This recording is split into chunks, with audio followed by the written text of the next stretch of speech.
to get it once is one thing, but to get it 3 times, like how did it feel? Each time was different and more special because you're making history, you're making memories. And we're still in the history books. No team has won 3 straight in 4A girls. So each time you think of who you had to go through to win, but who you went through it with. Welcome back to the Real Rat Podcast. Joining us today is another Spokane Hoops legend and head women's basketball coach at Spokane CC, Brittany Kennedy. In this episode, we'll get into Britt's storied basketball journey that included winning 3 high school state titles, her path from player to coach, and what has her excited for her second year as the head women's basketball coach at Spokane CC. This one was a lot of fun. I still can't get over the fact that Britt won 3 state titles. That is still a current record, she told us today. So impressive, and let's find out how, and get to the pod. Brittany Kennedy, welcome to the Real Rat Podcast. Thank you. How you doing? I'm good. How about yourself? Great. Yeah, and we're pumped because I want to start. So we have I had 2 basically random things happen in my journey here in Spokane that sort of put you on my radar. Okay. So the first was casting Ren Cohen. Sounds like your longtime friend, teammate, assistant coach in the Real Rat Pilot. So when we had her on, she kind of told us about your history and mentioned some of her favorite ballers in town and just people that represented Real Rats. We always ask someone like, who's someone you think of like the ultimate gym rat or hooper. And so we talked about you amongst others. But the second is, and I don't know if you know this, but I play hoops with your current assistant, Greg Marshall. Okay. So Greg, that's my guy, and we play hoops there. So anyway, I'm excited to have you to hear your story. I want to go through a little bit of background, and then we'll just talk Spokane hoops and what's got you excited for your second year as head coach of Spokane CC, and as you go on into the season. So let's start at the beginning. Are you from Spokane? Born and raised. Been here all my life. All right. So family still here? Family is still here. So my parents, my sister, and her family live out in the valley. And then my oldest brother lives lower South Hill. And then my twin brother and other older brother live up north. So okay. So how many total? There's 4 other siblings. Nice. So And you have a twin? I have a twin brother. Amazing. Yeah. So were they also into sports? Or were you battling it out growing up? Oh yeah. Yeah. Especially my oldest brothers. They played the most outside with me. And so I recall my oldest brother, Gerald II, would swat me, right? Ball goes down the block. Yeah, right. Guess who has to get it? Right. I do. So they kind of helped me, get ready. So where are you in like age? Are you young, middle? Where are you at in the sibling order? I'm the youngest. My twin and I are the youngest. Okay, cool. So the oldest sister, then 2 older brothers. Yeah, so then you definitely had to get everything, do right, all the as favors. The youngest. Yeah. All right, so is it always basketball growing up, or what kind of kid were you? Were you pretty active? Were you doing a lot of different stuff? Pretty active. But like organized sports was probably just basketball for me. Okay. I played in elementary, played everything with volleyball. I tried softball for a little bit because my best friend at the time, she played and was big. So I was like, sure, why Nice. not? Did cross country, not necessarily a huge runner, but I did track. I do like track because sprints and relays and jumps, not the long distance. But basketball was the one organized, always did. Okay. Yeah, I wish I would have got on track a little more myself. I was the baseball guy, but track just translates so much better to every other sport. It does, right? Fast twitch muscles. So, and a lot of people you've had on are big track people, so there's something to that. Okay, so I always ask, so if someone were to ask you when you were a kid what you wanted to be when you grew up, what would you have said? I think it was a teacher. Okay. To tell you the truth. Wasn't like WNBA star or anything like that? Probably not till like late high school, early college that it was like, maybe I could play professionally. Yeah. But as a young tyke, as they would say, I'm pretty sure it was being a teacher. Cool. Okay. Why was that? Do you have any teachers in the family or anything? My grandma was a teacher for like, how long did she stay? I don't know, like 40 something years. She was at Finch. She's very well known, Betty Dumas. So a lot of people know her. Okay. But I don't know. I just had really good teachers in school and liked it. And it's like, this seems fun. I'm be around kids, so cool. But gotta love teachers. My mom was a teacher. Very so, cool. Yeah, I have a lot of love for teachers. Okay, so you get off to high school, and you have this really historic Spokane like basketball run. And this is like Ren kind of educated me on this. We've had some other people in town that have told me about it, but it's lucky we get to have you here to go through it because I want to get this right. So when it's all said and done, you're a 4-year varsity letter, so you played as a freshman, and then you're 2-time first team all GSL, the GSL MVP as a senior, and not 1, not 2, but 3 state championships. Indeed. And that's as good of a resume as it gets. It is. Pretty blessed. So walk me through like the first year you get to LC. What was your expectation going in, and did it feel like 3 championships were possible going forward at that point? Honestly, we never really talked about championships. It was just we want to make a deep run in state and see where we go from there. We had Breon January on the team, so she was a highly touted player. Heather Bowman as well. So it was like, oh, how far can this team go? They've had great years before, but then they got sick, which I'm sure maybe Ren highlighted on because I wasn't there yet. So that kind of stopped their state run. So expectations coming in was just like, I'm going to go in and play. Like I wasn't aiming to make varsity as a freshman or anything. It was just go play and play hard. Play defense, do what you do, and see where you go. And we had a really good team with Bree, with Ren, with Ula, with Heather, Hannah. Like we were pretty stacked. So how long did you play with them? Just that first year. Just the first year. Bree. Okay. Yeah. And then you played for Jim Redmond. Is that right? Now tell me about him because he sounds like he's pretty, Jim is the famous guy. in his own right. Spokane legend. Yeah. He is. So tell me a little about him. What was the experience like? Jim was great. You know, he's someone who cared more than basketball. Like, yeah, of course you come across him in the basketball environment, but off the court, if I need a second dad, I tell people he would be that guy. He's there for me. He's helped me even when I left LC with transitioning from leaving Oregon State to the next school.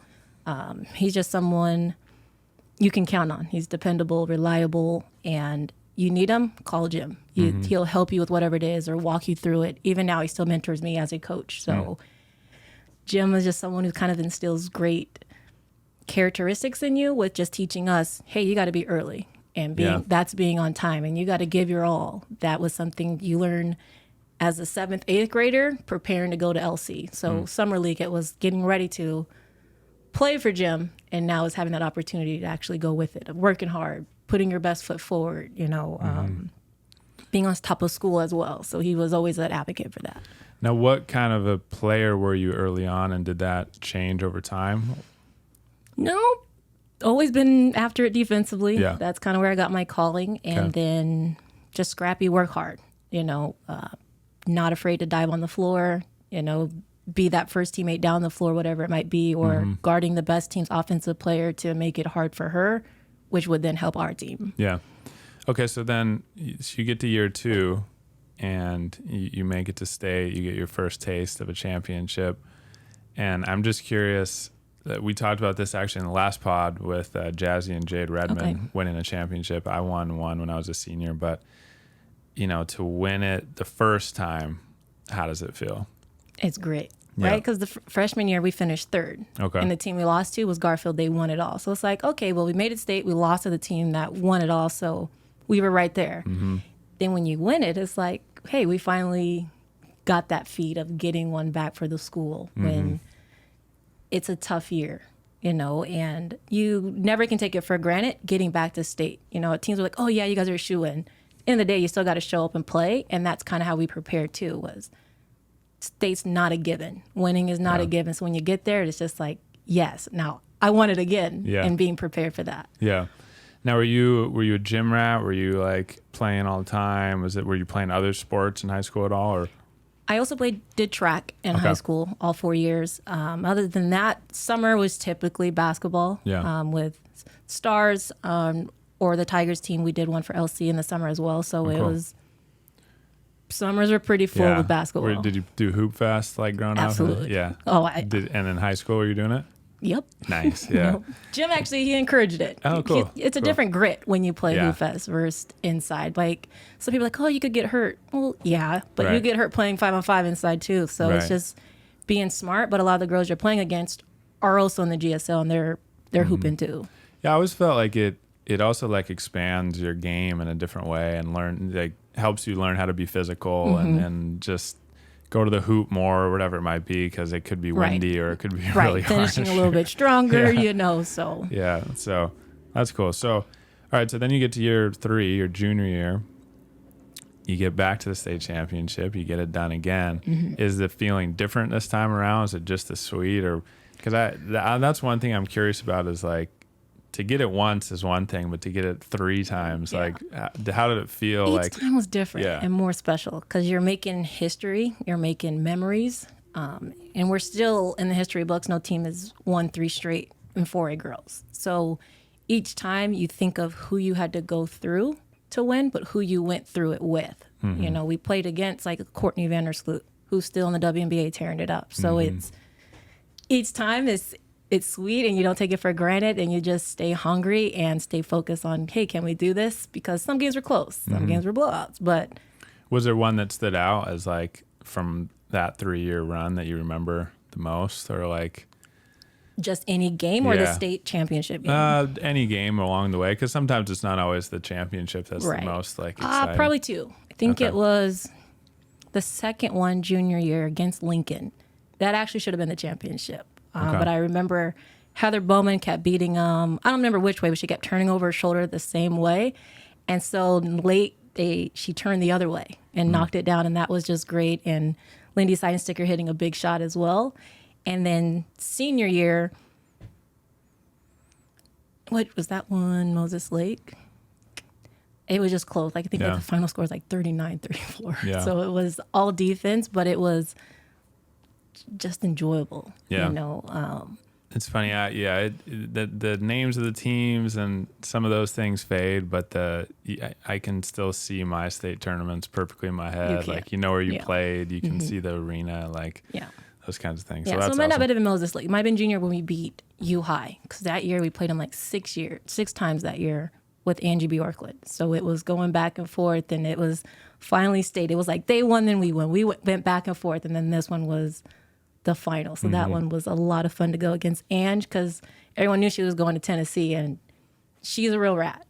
She was in the gym all the time. When we traveled, she had a ball with her in the airport. So she was one where you could beat. It was enjoyable, but it was a good competition. There was no like heavy bragging or feeling like you were better. It was just healthy competition. That's great. So year 4, that's your MVP year. Did you feel like anything changed for you at that point, like in your game or physically? If anything, or anything? Probably just had to score more. Yeah. Where Coach Jim was like, we need you to score. But what was great with that team is everyone expected our run to be over by then. We didn't have one standout offensive threat like the years previous. So it was everybody doing a little bit here and there to make the difference. So as I like to tell my team now, coaching, be a star in your role. So we had that, and that one was probably the sweetest, because like you get to go out on top. Everyone thought we were going to be done, so we didn't have no high score that's averaging 20 a game, you know. I don't even know actually if we had anyone averaging 20 in previous years, but at least 18, or whatever. So we didn't have that anymore, so that was fun. That's cool. Where were the tournaments in? Are they always in Tacoma, or where were they? Yeah, state tournaments always there. Cool. All right. Well, so you graduate that year, you have this epic high school career, and then you head off to Oregon State. What's like your mindset going in? What's that transition like to college basketball? Same mindset. Put your head down and work. Because when you get to college, everybody was great at their high school, right? So now it's starting to blend and see what can we make of this at this next level. So it came in with a very small class. It was me, one other girl. But I came in, there was 2 point guards ahead of me, but a bunch of guards. So it's just, you got to come in and work and see where you're at. So there was a little bit of nerves, especially when I reported in July for summer school that first year. It was like, I don't know where I'm going to stand with the conditioning drills and everything against the returners, but was able to hold my own. It's like, oh, okay, it's not too bad. I can hang a little bit. And that just kind of reassures you that you made the right choice. You prepared for that moment, the years of hard work. So I asked this to Jade and Jazzy. Was there like a welcome to college moment that you remember, like a game or practice experience? Or they mentioned along the lines of what you said, like a conditioning drill, like just being so difficult. I hated shuttles on the football field. Those Yeah. ones sucked. So it was, but I'm this sucks, you know. It's a good topic, like how basketball players view running. I've always thought about that because I hate running. So like, Absolutely. and I think I've always said it's, and I know Brennan's a big runner, so he probably has a different opinion on this. But for me, in basketball, you're forced to run as like punishment. So it's typically not, right. yeah, or I mean, to get in shape and other things. But I think maybe that like soured my experience on just like going out and running. Who wants to just go run? Yeah, You know, this I isn't the agree. cross country team. I agree. This is real rat talk here, Brennan. So stay out of it. All right. So anyway, so you have that. So you're there for how long? You're there for 2 years? 2.5. Yeah. 2.5. Okay. Stayed through half the summer. So what ultimately led to transitioning To schools? transfers. Yeah. A lot of mental abuse there with that coach, which was a huge investigation. And then the new coach that came in, I just didn't feel comfortable, you know, getting to know him, and he just felt kind of off to me. You know, just the vibe didn't click. And so as much as I wanted to stay, it just wasn't working. So I went home, prayed on it, and just felt led to transfer, even though it was a great school, good distance, you know, away from home, because I'm still a homebody, but it was just like, it's been, this last year was just terrible, you know, so it was, as hard as it was to leave, it still was the right decision to leave and getting a refresh more mentally. Yeah.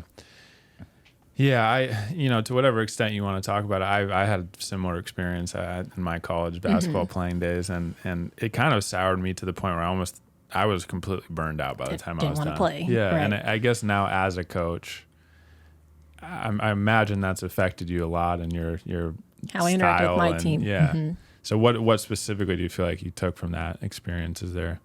You know, I don't mind a coach getting on you Yeah. and pushing you, but I think what happened there was she crossed the line a lot with families and talking about people, and it was never to me, but physically grabbing a teammate by their jersey to pull them up, you know, and you see that, or throwing of a chair, and with rage of just spit. And I mean, you know, women wear thick kills when they coach. When you see something like that get broken, it's like, is it really worth it to stay? You Yeah. know? So I took from that of, you can still push a player, but you don't need to scream and belittle them. Yeah. Because when you do that, that does nothing for them, not just as a basketball player, but as a young person in this society. Because as a coach, you spend a lot of time with the player. They look up to you, whether they want to admit it or not. They're listening to you. They're playing for you, right? So how you interact to push them to reach their goals is what I took from that. And I felt sophomore year, she changed, you know, and you look back and it's like, yeah, I tried to push through it, not telling the family, Yeah. you know, about it, because then Yeah, when you 'cause, did, yeah. she Right. you're calling your parents, and it's Exactly, like, yeah. oh, woman, come I've on. seen that. That happened. I wasn't there for this, but it happened to one of my good friends where apparently his parents like did reach out, and then he called it out in front of the whole team and Yeah. everything. It's like, yeah, I actually talked about this in our last pod. We did a little bit of a different one where we did these different segments where we were kind of talking about basketball, and I did sort of a PSA that, speaking on the Steph Curry doc. I don't know if you watched that. It was very good. So the part that really stood out to me is he has that first game where he has the 13 turnovers or whatever. And then he says, like, that moment could have changed my whole career. Because if the coach goes to me and says, you're benched or whatever, he's like, who knows what happens to me at that point. Right. And for me, as it pertains to coaching, I always thought, like, yes, a player has to have the ability to go out and perform and have, you know, it is like a job at a certain point when you're in college and whatnot. But for a coach to have that level of confidence in you before and after you make mistakes, like, that was the thing I took away. Like, not coaching through like fear or like intimidation, but like confidence and knowing a player is going to make a mistake. Right. You know, It's a game of mistakes. Yeah. Right. It's not living on it, but you can't beat the kid down because they can check out right. easily. Right. You know. So anyway, you go off to Florida Gulf Coast, and how and why there? Because that seems Crazy, so far right? away, So right? ironically, when I was at Oregon State, there was like 4 of us left on the team. So during the summer, during all the interviews, they allowed us to be in on those interviews and speak with everybody. Everybody liked the guy, Coach Smesko. When he came in, it's like, oh, he sounds great. He's restarted programs from the beginning. He's got a winning record. But the school wanted to go with somebody local because the coach before was from Duke. So they were like, oh, she was far, didn't have the ties. So I prayed on it again and was like, do I take a chance to go that far? Like, Florida is not close to Washington. And so I called him up and he was like, I'm glad you did. You know, I do have a senior that's leaving, so I do have a positioning opening by the time you would be here. So he flew me down for official visit, and my family's like, I don't think you're going to like it. You know, I looked at Eastern, looked at Idaho, but when I went there, I just was like, the connection was right when he came up here for the interview, and now it's even more so. I like how you base a lot of it off your feel and your intuition, and then it sounds like your faith plays a big part of it. It does. Yeah. So tell me a little bit about that. Was that like always the case growing up? Grew up in the church. You know, I'm not saying haven't been as strong in my faith as I probably should have throughout life, but that's also part of the journey. And with all that happened at Oregon State, then it became start leaning more on that to pray on things, you know, and listen to where God's taken me. And so probably since sophomore year at Oregon State, things have changed that way. So I grew up in a church, always had a relationship, but now it's stronger and knowing, pray on it. I have some of my players, I'll tell them that too when I know they're open and receptive to that. Pray on it before you make that decision, you know, and that's, you'll get led. So I do use that now.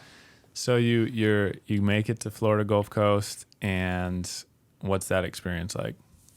It was weird at first, right? Because at that time, you transfer D1 to D1, you got to sit out. So it was like, I got to go to classes and practice, but I don't get to play. So I would use practice time as my game time, and just coach was like, just do what you want. Like, of course, it was structured still, but it was like, I get to just play and be free. We have a different type of system down there. So that also did help to sit out and learn it. But we screen a lot, and there was a lot of screens I was getting hit with. So that sucked on the defensive end, you know, on scout team. But it was still enjoyable. But the games were tough. Right, or when they went out of town, it's like, oh, I got to stay here because I can't travel. But yeah, I had a couple of years like that. I switched sports and different things, but yeah, you can kind of become a practice dummy in some ways. But at least it gave you some time maybe to acclimate to the system. Exactly. So then when December hit and I was able to play, it's go time. You know, so that was fun. So then you had 2 years there, like a year and a half. A year and a half. Yeah. Okay. And how do those seasons go? Good. Yeah. Went undefeated first year in conference. Made it to the tournament the first time for the team because we had transitioned just as I was transferring there. So that first year we couldn't play in the tournament. Well, we could play in the WNIT, but we couldn't play in the big dance. So that junior year, we could. So once I got there, that was fun. We got to get that taste of medicine and get the ball going with making it to the big dance. Cool. And I was reading it when I was doing the research. I was looking. So was your last year like the Dunk City year? It was that senior year. Yeah. I have to ask about this because I remember campus was that. Crazy. Yeah, like so. It was. And was that like completely out of the blue, like on campus? Like, did you know, and did people know, oh, this is a really good team? Because I don't remember watching, being like, who is this? Like, yeah, what? So. I think the buzz just kind of started. I don't know when they played them. They played Miami in the preseason. And that was the first game we had to pull out the bleachers all the way at home. And they beat them. And it was then that you could kind of see the coaching staff. I mean, they're guys, right? So they're going to start getting cocky anyways. Right. But that confidence of, hey, we can make a deep run with the right draw and preparing. And they did. So for women's basketball, we knew that because you're seeing them in practice, right? But maybe campus, not as much. But once they won, campus was crazy. Like, couldn't sleep. Like, I bet. Who was it? Good Morning America came to campus, you know. So I think, honestly, we could have made a deeper run, but I think coming home in between rounds kind of hurt our fellas. You know? I wonder if going forward, if they won't do that, you know, because it's like, you come back for what, like a day or 2 days, right? But I mean, you get it, right? You're a student athlete, right? So you still have school to go to, but it's a cool moment because I tell people, oh, you were there? Yep. Cool. Know all of them. Who do you remember the name of their coach? Because I remember that was Andy Enfield, and then he went to USC. He's at USC now. Right. Okay. And I remember, I could be getting this wrong, but there was some interesting thing. Like, he wasn't a coach; he was like a business guy or something. I had heard, and then I don't know if he had a coach. That's a good question. I didn't pay attention as much about their search, but you had your own nice things guy. Going on. Yeah, he was a nice guy. I talked with him a few times in the training room, you know. Cool. But cool. All right. Well, so you finished there, and then at what point does like playing pro come into the picture? And when does that? Probably about halfway through senior year. Okay. Started just kind of getting, what are they called? They're like invites. I can't think of the word right now. It leaves my brain, but just kind of getting those. But then talking, we had Mel Thomas on the staff, and she played at UConn. So she was like, well, you want to try to get an agent if you can. So Okay. it was just talking, getting an agent, and then letting him handle finding me a contract overseas. Yeah. So Okay.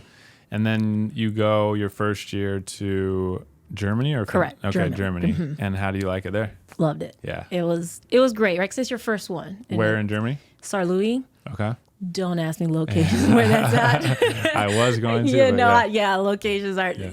I will say Frankfurt is the big city, right? So Okay, I think we're about right. an hour and a half from Frankfurt. Okay. So Yeah. always flew in, then had to drive.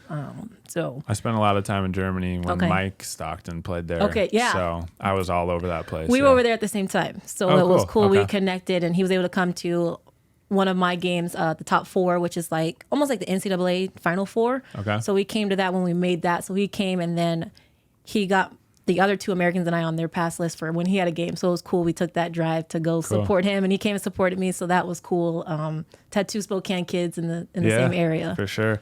And and Jazzy was saying, you know, it was interesting for her. She was always kind of more a defensive person and coming from Right. Gonzaga. And then getting to the pro game, there was a lot of expectation for like the Americans. The American, gotta they be- want you yeah, to score. Yeah. You So know, what they was want that like? The same. Yeah. You know, what's nice, I had two other Americans I played with. Mm. One of them, she had been overseas like 2 or 3 years, so she kind of knew kind of what that was to help mold. And then the other one was also rookie year. But they do. Jazz is absolutely right. They Mm. Yeah. want, if you're American, you score here. So if you didn't, it was like, oh, what's Yeah. going on with you over here? Right. You know, so. So did you feel like a different level of pressure then because of that? Or did Not you- pressure just yeah. because I had a good coach. Yeah. But it definitely was different for me because I can score, Yeah. you know, but I definitely had to do it more over there than what I was necessarily asked to here in Yeah. the States. But they still were like, hey, we still need your defense, but hey, I need you to score as Right. well. So not pressure because I had a good coach and he knew I was a rookie. But after about halfway, then the team's like, all right, now you're in that mix. Yeah, yeah. So you go 1 year there and then 1 year in Finland, Mm-hmm. right? And then how was that experience? Finland, I probably like Finland a little bit more. Okay. Like same with state. Each year is different. Yeah. But Finland was great because I got to reconnect with a teammate from Florida Gulf Coast with Sarah Hansen. Oh, cool. And so she was one where we wish we had more time in college, right? Because she's just like me. She's a competitor, getting after it. So that was great to be able to. We ended up getting the same agent, not even knowing. And she's like, oh, I'm going here. And I was like, where are you going? And then come to find out it was the same team. So Wow. that moment was just amazing. I remember I was at my sister's apartment and was talking with her, and I was like, you're kidding me. This is not real. Yeah. So that was just, God's way of saying, hey, there's another chance to play with her. And to play overseas with her was great. Awesome. And how'd the season go? We had our rust. Probably finished about middle of the pack, made it to playoffs, but Okay. So, and then this is something we talk about with everyone is like, you reach that final point where, you keep going or it's time to finally hang it up. So what did you pray on that one too? Or what I did, sort of but led what to it? happened, Yeah. I tore my Achilles. Oh, no, I okay. was at practice helping Elsie, my sister. Jennifer was coaching as an assistant there, and they were like, oh, you could come. And I was like, why not? I'll go step in and play, just be around and still be able to teach. Tore my Achilles, and I was oh, this is great. Wow. Helping these high school girls that you tear your Achilles. No. So at that point, then it was just thinking more, am I going to try to rehab back to Yeah. go play, or just rehab for longevity of life and being able to still coach the game? So at that point, it was just, okay, maybe it is time to hang it up. Maybe it's Yeah. before I want it to, which is fine, but I'll still be taken care of. Yeah. Yeah. It's, man, that's tough. Especially, I can't even imagine what I would feel like if I It's the dumbest injury. Yeah, of probably the 15 people we've had on thus far, I'd say maybe 5 to 6 of them have torn their Achilles. Yeah, it's the worst one. Had Yeah. knee injury, had knee surgery in a freshman year, but I was like, ugh. Ugh. How long did it take before you felt like you were functional? For me, probably like 2 years, just because I did rehab, but it's just your normal rehab that they send a normal person now and not an athlete. So that was a little different. Every now and then I'll still feel some tightness in the Achilles area when I play, but Yeah. I would, like I said, I wasn't trying to get back to play at a high level, just enough when I should step in to show my team I can still play, Yeah. you know. Yeah. So Okay, so it comes to an end, and not the best way possible. But at what point? So you're going through your rehab, and are you? And we try to cover this with everyone. Like we call it every athlete dies twice period, right? So now your organized sport kind of gone. Everything, your structure, your team, you're off a team. Plus you have an injury. Are you down at this point? Are you like, what in the heck am I going to do? Or are you probably, yeah, trying to reflect, like, because it is a different adjustment. You go from being structured and having a schedule to, oh, what are you doing with yourself? I don't know. Yeah. You know, so it was a tough time. But even when I was in between summers of overseas, they're like, hey, you should coach at the high school level. And I was like, I don't want to just yet, because what happens if I get a call and I need to go overseas? I don't want to have this connection with these young ladies and then I leave and I'm just gone. I know some people do it. That's to each his own, but I didn't want to. So then it was, again, praying more on, hey, do I reach out to Gabe Madrano, the coach at the time, and say, hey, do you have space? You know, my sister, of course, is like, come on, you know, being there. But it ended up working out, but it was still took some time to still reflect and say, am I going to try to rehab to get back or not? You know? So your sister was coaching where? At LC. At LC. Okay. And then so you were kind of helping in between seasons and stuff. Right. Yeah. So then when do you officially decide to start coaching? Or 2018, 2019. Okay. Yeah. I finally told her, I was like, oh, I think I'm going to reach out to Gabe and see. She's like, about time. I was like, look, I didn't know where life was taking me. And now it's showing me, hey, overseas might not be an option. So yeah. So you get, so then you get kind of that first taste of being a full-time coach. And how does it feel? Because I talked about this with Ren. I've talked about it with a lot of people. She very eloquently said she kind of got over the what I call the itch pretty quickly, where you're just wanting to like hop in, or you're carrying a lot, and it's like, it was always really frustrating for me as a coach to like not, you know, it's just like control factor or whatever it is. It's different. Just a different generation from even just growing up. Not like I'm old or anything, but now you kind of run against a lot of kids who are more entitled. So it can sometimes make it tougher of trying to coach, because it's like I'm giving them everything, but they're just like, oh, well, I should start it because I'm a junior. I don't care, you know, but the itch is still there to help, because I had young coaches when I was at LC, and it's good to see somebody that you could be like, there's nothing wrong with male coaches, but it's always nice to get someone who looks like you in that position. For me, being a Black woman as an assistant coach in the high school level, you're not seeing that. Growing up, I wasn't seeing that. You're starting to see it more, you know, around the U.S. So it's nice to be that person that they can look up to and say, hey, I could do this too. So for me, the itch is still there of, I enjoy coaching, but it's high school level is different. You know, you don't recruit, you get what you get. And we like to joke, hey, you're going to see what you're making, and can you make something out of what you have? But for the most part, you know, we had a lot of really good girls that they would come in and practice, you know, but just like any other school, you're going to have a few here or there are really going to push your buttons, and you're hoping, but it worked out. So you get a taste of coaching, and you're learning lessons along the way, I'm sure many. And at what point do you get contacted, or when does like Spokane CC come into the picture? So they had the position open, I want to say like 4 years ago. They were looking for somebody. And one of my former coaches was like, you should apply. And I was like, nah, I'm good. I'm okay. I'm going to stay at LC. I really like it here. This is home, alma mater, so I'll stay. And they're like, oh, you should try. I was like, I'm not. Then it came open again like 2 years later, right? And they're like, you should apply. And I was like, I don't know. Like, I'll pray on it. Then I get a call from somebody else. So Jim Redmond's like, oh, so the Falls is looking for a coach. And I'm like, oh, okay, we'll pray on it. We'll apply. And everyone's just like, you know, if you don't get it, you don't get it. But at least you can say you tried. Yeah. So whatever that was, June or July of last year, when I was just like, okay, let's give it a try. If not, I'm here. Talk with Gabe as well, because you don't want to leave a place, you know, ill will or anything. But it's like, you know, Gabe, I think I'm going to apply. And he was like, go for it. I think you should. So to get confirmation from him as well, my family is something that's like, let's give it a try. Yeah. Yeah. And it works out, and you go on you get hired and you go on that first year, and it's a fairly big jump, right? I mean, now you're at a college level. Yes. Yeah. Huge. Yeah. Right. Yeah.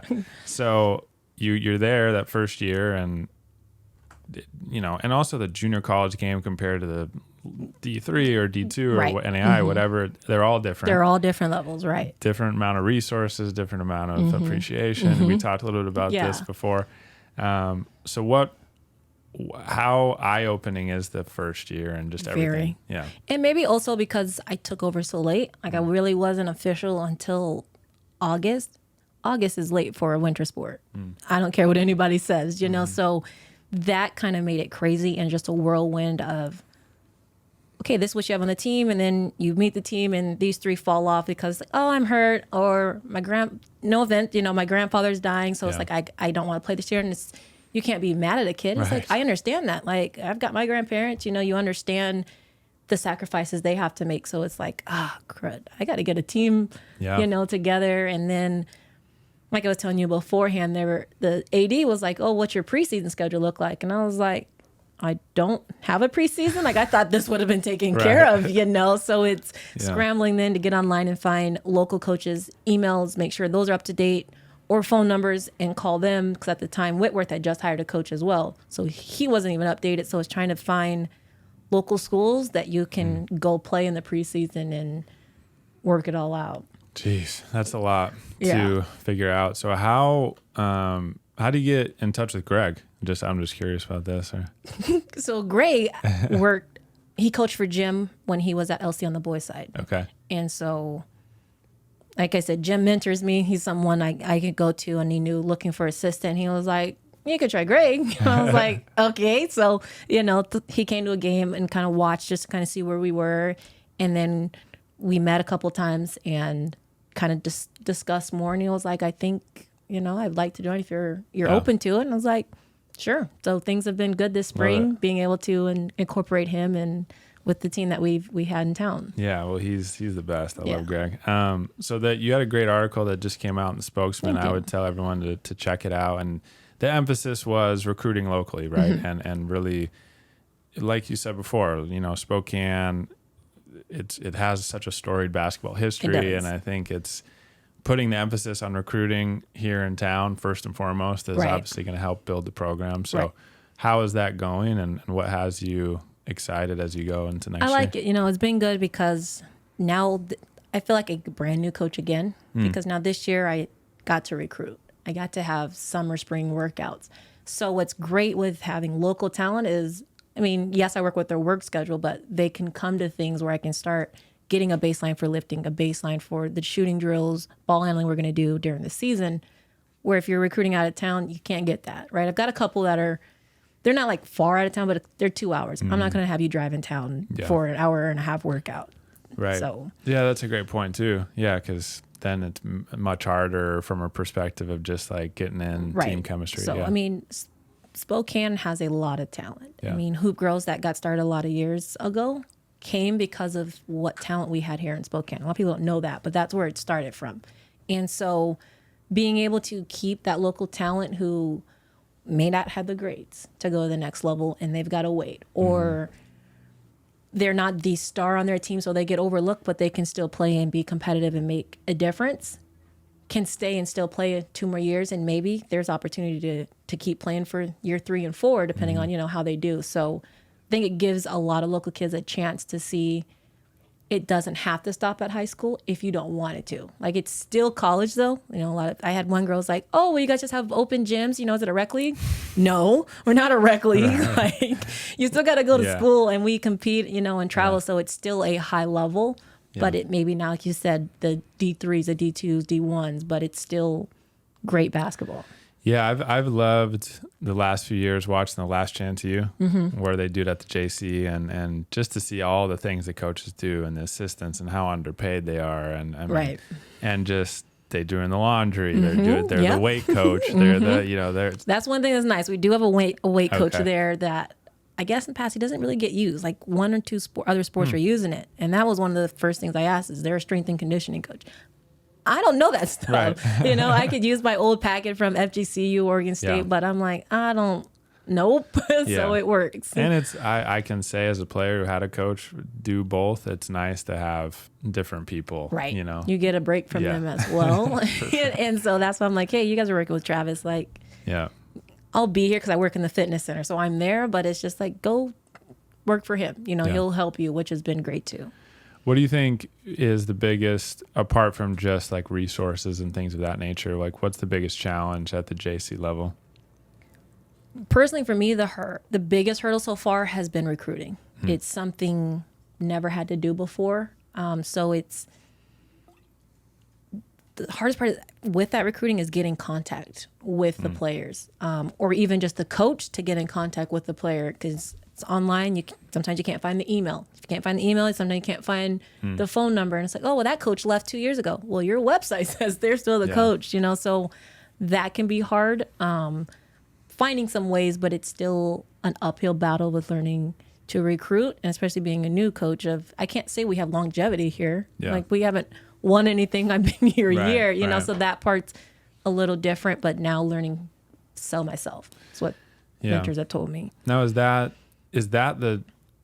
I mean, obviously that's the standard process. You go to somebody's coach or whatever, but in the modern day, can you just like message somebody online or something? Is that Community college, we can do less. We have way less restraints as D1, right? Yeah. Like D1, seeing all summer, following GU and Eastern, it's dead period. You know, we can't talk to anybody, no recruiting, so we can just reach out. But sometimes these kids, oh, I saw your message, but I didn't respond. And then, it's, you know, I talked to my team and they've got like 800 messages in their iPhone. Why? Right. You know, so that can be tough too. Or, you know, you reach out to them on Instagram and they're like, oh, here's my number. And you reach out and you don't hear anything. Yeah. And these knucklehead kids, like, you have your read receipts on, but you're not responding. So right?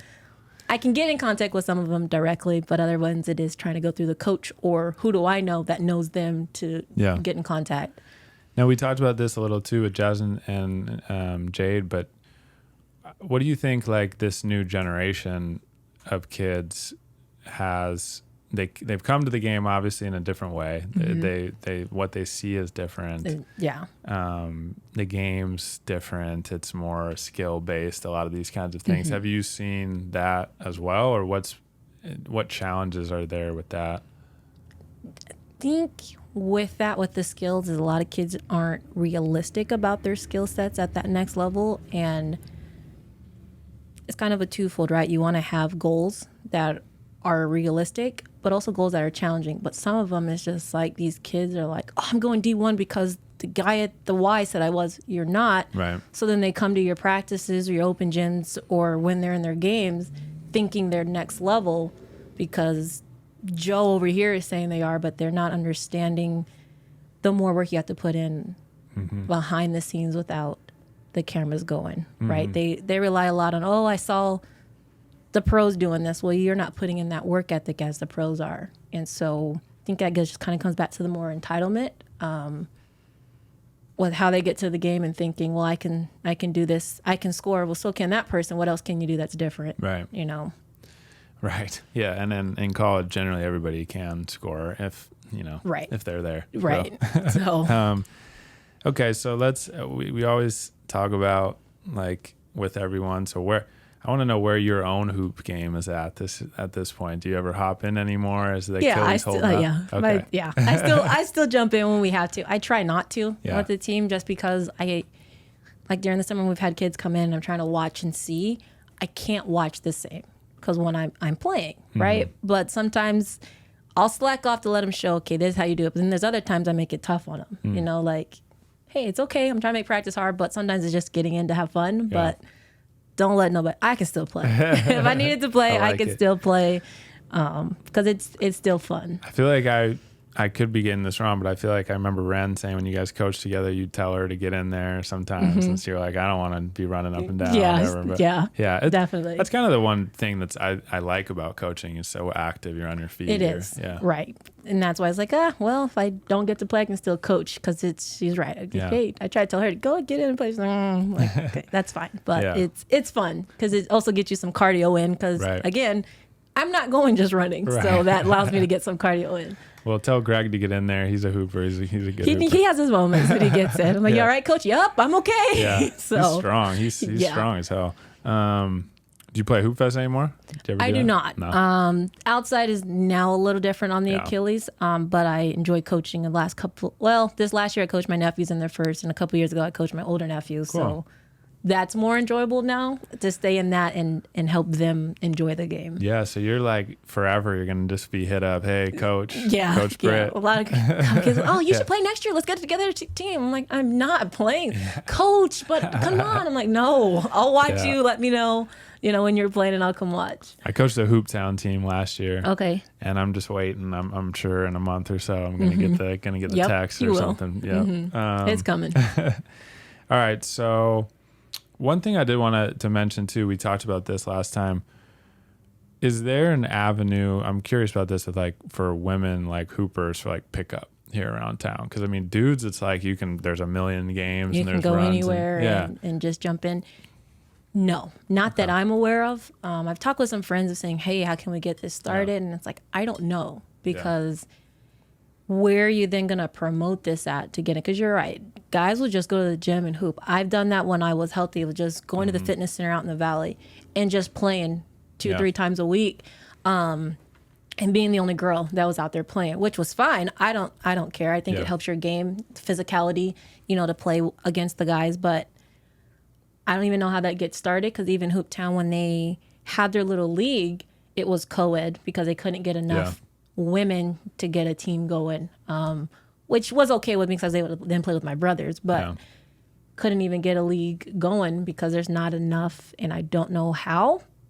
Or a lot of it is just the former players, whether they were at GU, the Falls are just like, I'm not playing anymore. I'm too old for that. So yeah, it's interesting because there's, I've been to the Hub before, and I would live right by the warehouse. Okay. It's every weekend they have tournaments, and there's clearly there's demand. There's tons of girls basketball players out there. But the older generation, it's, past college, and a lot of, also though, right, you run into moms. Yeah. And that gets tough with, it can be done, but you do get into a lot of moms are like, oh, my body can't do that, or what am I going to do with my kids? So that can throw a different wrench. That, no, I'm not saying there's not, dads out there doing stuff, but they don't necessarily always think about, oh, my wife will take care of it. Right. She's got the kids, where the moms are always constantly thinking, if I go through this, what about, getting my kid here and there? Yeah.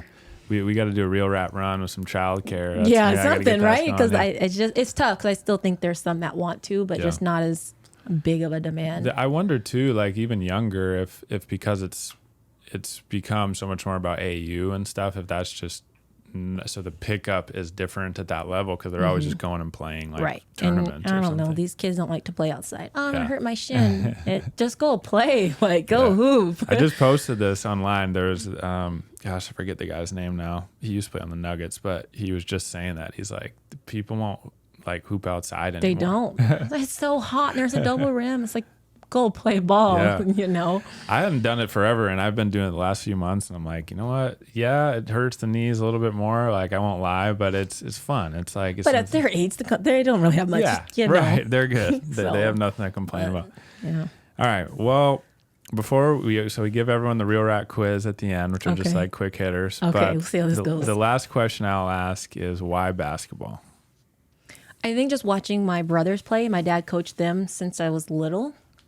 I eventually just fell into liking it, because I was going to their games with my backpack of toys and drawing and books. And then it was just like, oh, this is kind of a cool sport. And was just like, why not join it too and get some time with dad and be able to enjoy it. And then, like I said, playing outside with them, that gives us a bonding time as well. So that was the sport that was pushed. Yeah.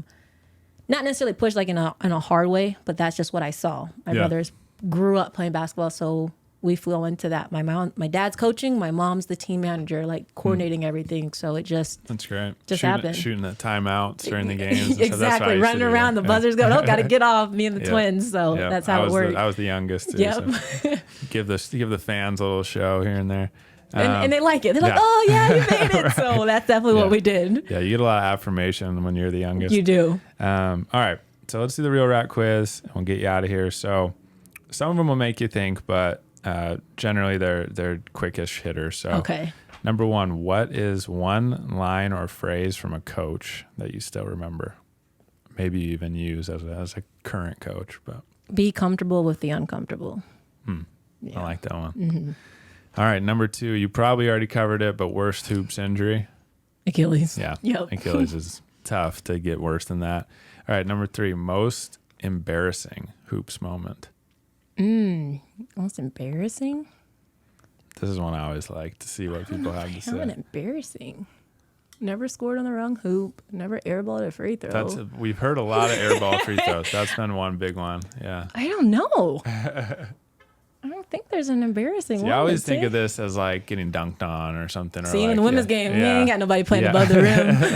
Yeah. All right. Well, we can circle back to it if something pops back I'm not up. sure on that one, actually. How about, this is another one. This could be a challenging one too, but this one I like is best like stray of trash talk you've ever caught or witnessed. So I think of these as like in a quiet gym, maybe in college, somebody said something funny. We were talking about how the bands might like study the rosters and things like that. But Hell, I wasn't ever the player that was like the Getting person. heat. Yeah. Okay. Like for me, I always got to go against the person that everybody was talking about in the game. So I was just me. So nobody was like, oh, we have to stop her. Maybe senior year they did, right? 'Cause like I said, I had to pick up stopping, but did you ever play with any trash talkers? Or I think of this too in the realm of like, what's your opinions on all this that just happened in the NCAA tournament with all the trash talk? You know how that was a big deal. I love it. I'm not gonna lie. I mean, I guess there's still in a level, right? Yeah. Like you don't need to be taunting and being in people's face, but I think it adds a different spice about it because now people are talking about. Yeah. It's been there, but if you listen to it or not, I mean, I'm not one for the jesters or the talking trash because that's just not how I was raised or how I play. Mine is just like, I'll let my defense do the speaking for me, but I think it's comical to an extent. Like some of the stuff in their face, I was like, you probably shouldn't have done that, but. So if your player's doing that, they're going to get talked to. Yeah. Okay. I'll have called one. I'm like, we're not doing that. Right. We're not. Because you still want to be classy. Right. Other teams do it. I do laugh. I'm not. That's probably not a good coaching in me. But yeah. All right. Well, that's good. No, I mean, the most is just, you go to the gym and you play with the guys and they're like, oh, you're not scoring. And then it's like, oh, I'm not. Okay, let's see. Then you score. And then another guy's like, actually, she can hold her own. Yeah. So that's probably the most. So there's not nothing real there. What about that, though? Like, talk on that, because there is always, every park you go to, any pickup you go, there's always the one girl. There's always, There's always. So what is, and like dudes always talk about that as like, oh man, it's a lose-lose because they're gonna, if you go really hard, then it's like you feel bad or something. But then if they're killing you, then you're gonna get shit from everybody. Right. So. I just go and play. Yeah. There's always a couple guys that are like, yeah, you're not gonna score, and at Oregon State going to play at the rec league, guys are like, I'm dunking on you. Okay. Yep. Right. Sure. Never happened. Right. So it's just, I just go and play. I'm actually also one, I don't call fouls when I go play with the guys, because if you do, then it's like, oh, the girl's calling the foul. And it's just like, I actually usually will have a guy friend that's either there with me or I'm making friends going consistently. And then they've got your back. Like, no, she can play and you're not going to try to punk her either. So it's just go hoop. There was some video circulating from like a WNBA player. That's probably Aerial Powers. I don't remember who it was, but I'm like, this is insane. She was just killing everybody. I'm gonna probably go. It's probably Aerial Powers. She's always in the gym. I don't know if they're all live or like recently or from just her summer workouts, because she should be in season playing. Yeah. No, she's not playing, but that's something different. But she's always in the gym, talking trash and going, which it's fun though. Some guys can take it and like, okay, now I got to play for real. Yeah. But then there's other guys that get in their feelings. But for sure, yeah, it is what I wanted no part of that watching that video, but that's cool. All right, number 5, favorite basketball movie. I mean, all of them are pretty cliche. Yeah. I mean, I like Love and Basketball and I like Coach Carter. Yeah, those are 2 good ones. Yeah. All right, and then lastly, we always ask, who's the first person that comes to your mind when you think of the ultimate real rap? Like from Spokane? Could be Spokane. I mean, generally they are, because most of this is like Spokane people, but it could be outside. If I think about it, just kind of growing up, I would definitely go with Angie Bjorklund. Okay. She was someone always in the gym, and then having the chance to play with her for AAU travel ball in the summer, she was always there, hanging out. Hey, Britt, let's go to the gym. Like I said, when we traveled to the airport, she had her ball. So it was like, Ange, put the ball down. When we try to go out to dinner and stuff, she always had the ball. It was always in the gym, but paid off. Yeah. So. How about and how about playing with Bree January? Because you were only 1 year, you said, right? Right, because she was a senior freshman year. And have you stayed close since then, or stayed in touch? Yeah, we stayed in touch here. Let's see, earlier spring, before she started, because she coaches for the Connecticut Sun. So when she was in town, she actually came and spoke to my team and some recruits I had. So that was really cool that the time I reached out to Jim Redmond about something, he's like, oh, well, I have a WNBA coach that would like to come to that. I was like, okay, why don't you tell that coach to come on through? So that was awesome for Bree. But even because when I was at Oregon State, then she was at ASU. And even then was able to reach out to her with just, growing in the game, being able to reach out and kind of get mentored from her, and when they came to us, being able to go meet her at the hotel and just catch up. So she's definitely not like, not going to be weekly, but I could reach out to her when I've needed her. She's always gotten back and given me tips on things, which has always been great. That's awesome. I was at the Hooptown induction of her like Hall of Fame. Yeah. She wasn't. I think she was coaching. She was. They did have some games. Yeah, it's cool. Yeah, I like that they do that. All right, well, that's it. You crushed it. Well, I appreciate you. Yeah, you had nothing to be nervous about. You're a natural. So Thank you. I love it. I appreciate you sticking with us too. I know I was kind of bugging you for a while. No, it's all good. I said it's just tough. My schedule. I was like, oh, your times are middle of my work days. So, but I appreciate you. Your consistency and bringing me on. I think is really cool. It's like I said, I've seen Renz and I saw Jazz and Jade. And I think it's awesome. You're bringing attention to hoopers in the area, but also female hoopers. Yeah. Because a lot of times we get forgotten.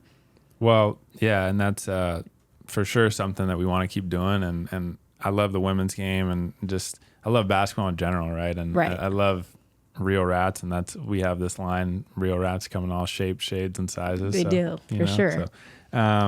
So I'm definitely, and I wanted to come catch a game, and I want you to tell people, so like, when do you generally play, or since you're the schedule maker as well? So the fall, we'll start games in October. Those ones are a little bit more inconsistent. Like we have a Saturday game, then we have like a Tuesday game, a Sunday game, a Friday game, another Tuesday. So those ones are kind of up and down, but they'll be posted on our Instagram. But then come January, when conference play starts, then we'll play on Wednesdays or Saturdays. Okay. So it's either home and then away or whatever, but those will be the consistent days. What's nice is all of our home games during conference are at 5:30, always double headers with the guys, but our games are free too. So you got to pay for concessions, but they're not like super pricey. Yeah. So that's nice. Definitely want to promote more this year to get people to come and support the team, but it's a nice family outing as well if you like sports and get to go enjoy yourself. Yeah, get out there, go see a game. And is there like a game you have circled on the calendar? Do you guys have a like rival or anything? Or I guess technically now, CBC Columbia Basin is our rival because it's the closest team.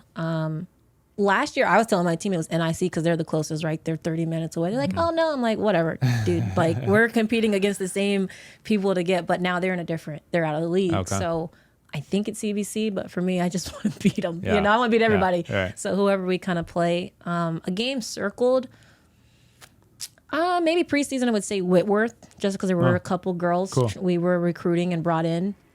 That'd be a fun one. I'd see that one. When is that? That one is November 3rd at 7 p.m. at Whitworth. All right. Just kind of actually finalized that the other day. Love it. So that's where that one's coming up. So that one is circled, but I like to coach. It's good competition, especially when we've got kids that want to transfer to the next level after sophomore year. So that gives them a little taste of what D3 is like. Yeah.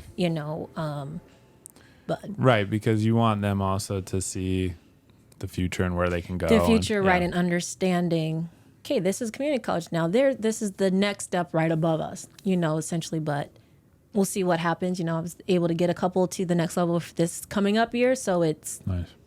It's just good to have, but to show them it's realistic if you want it. Yeah. Well, I'm pumped to see that one, and I I can't wait to see what happens with the team and everything going forward. And I'm looking forward to it. And that wraps it up. So, thank you to Brennan and Spokecast. Thank you to anyone listening. You know the drill. Reach out. Give us a suggestion of someone to have on. If somebody comes to mind, I'll have to see who Britt has in mind. I know you know a lot of hoopers around. I know some. She knows a couple. And check out, we're going to put out our most recent pod probably at the end of this week. By the time this comes out, timing will be irrelevant. But give us thoughts on that. That one's a little different. It was fun to try something different, and we'll see what the feedback is. So let us know, and we'll be back soon with more. But as we sign off, Brennan, can you give us your one-word sign out? Pete. Yeah. Is it peace? Is that what I was looking for? Am I on? Am I mic? Yeah, now I can hear you. Can you hear me? I cannot hear myself. Peace. Peace.